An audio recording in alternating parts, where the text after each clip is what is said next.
Yo, what's up guys, welcome to my humble YouTube channel where I bring you fanfiction that will brighten your days. Before we start, a subscribe is greatly appreciated, and don't forget to leave a like and ring the bell icon so you won't miss exciting new fanfiction stories. Rimuru in Akame Ga Kill by alexkuhar360 Chapter 14, Reunion and Weirdo. Rimuru's POV after Esdeath's team completely destroyed what we were looking at. We headed back to the palace for dinner before we turned in for the night. At dinner I was planning on surprising Kurome, so I made some pastries for her while everyone was changing and cleaning off after their mission.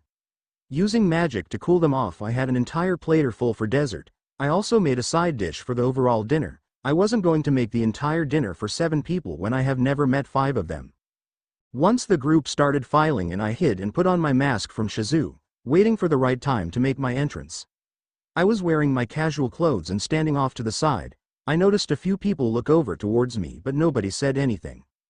After everyone came in, Esdeath said some stuff about how they did a good job, then said she had someone to introduce. That was me. She motioned for me to come to the seat next to her, which I did. Then to introduce me she said, "This is the winner of my little tournament and my new lover. He will be a reserve member for the Jaegers, so I hope you all get along with him." While sitting down I started talking. "Hey Kurome, it has been quite a while, hasn't it?" She looked up from her cookies briefly. "How do you know me?" Making a fake hurt expression I took of my mask and spoke. "Not even a year and you forgot all about me? I feel so hurt I might cry." After I took off my mask I saw Kurome's eyes bulge out of their sockets as she jumped up and ran around the table to hug me. "Big bro, what are you doing here?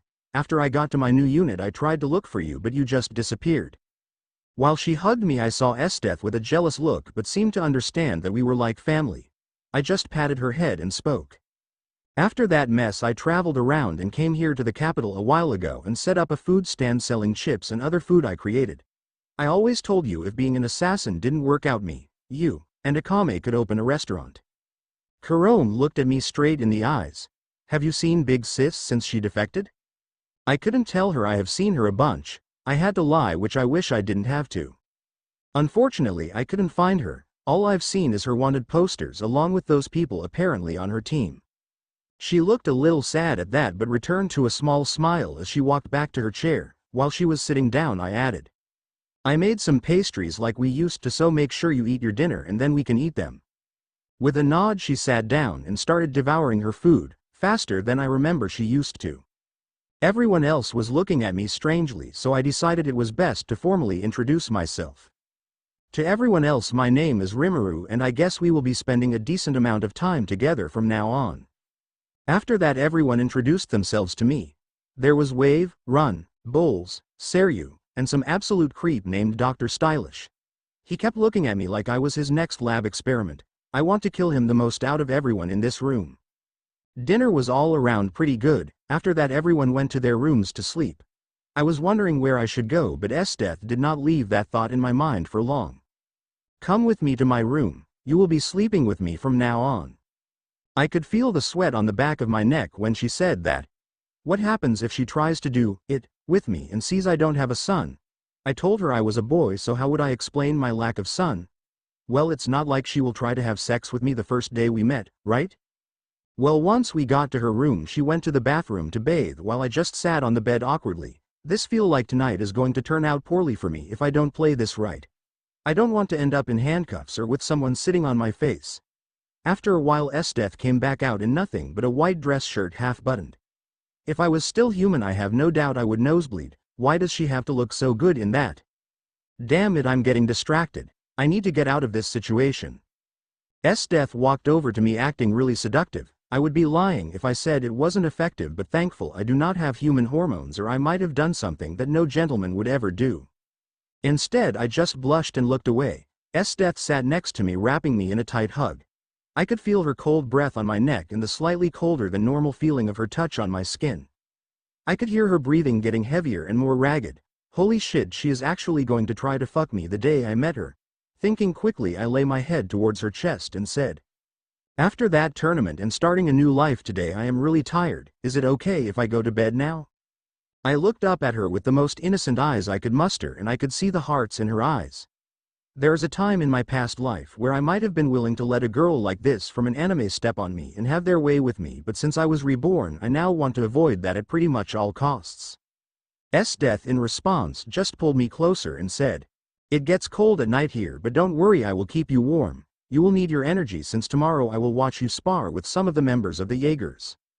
After that she moved us towards the pillows, then proceeded to wrap her arms and legs around my body, effectively trapping me to her body. I couldn't help but sigh as I was trapped for the next 6 to 8 hours. After a few minutes I noticed that Death was lightly grinding against me. Geez, is she that desperate for some action? Well, I don't have to deal with it for now, so time to play being asleep while looking at memories with great sage and thinking about my plan for the future. During the night I couldn't help but use magic sense to look at us in third person, though. In all honesty, Death did look cute and very beautiful asleep. I couldn't help but feel a little conflicted. Any other time in my life I would love to have a beautiful, strong, rich, and smart woman completely in love with me. Sadly, though, this woman is also a genocidal mass murderer who have a hobby of torture. In my previous life, where I was a mildly depraved man who liked anime, I could say those negatives wouldn't have affected me, but when it is real life it is different. When you see someone get killed on TV or a movie it doesn't matter very much, but when you see someone get murdered in real life it is completely different. And the person who loves me so much probably have a body count in the millions. Once it was finally morning, I had actually started enjoying the hug I was getting. It was unlike any other hug I had ever had, but it was still nice.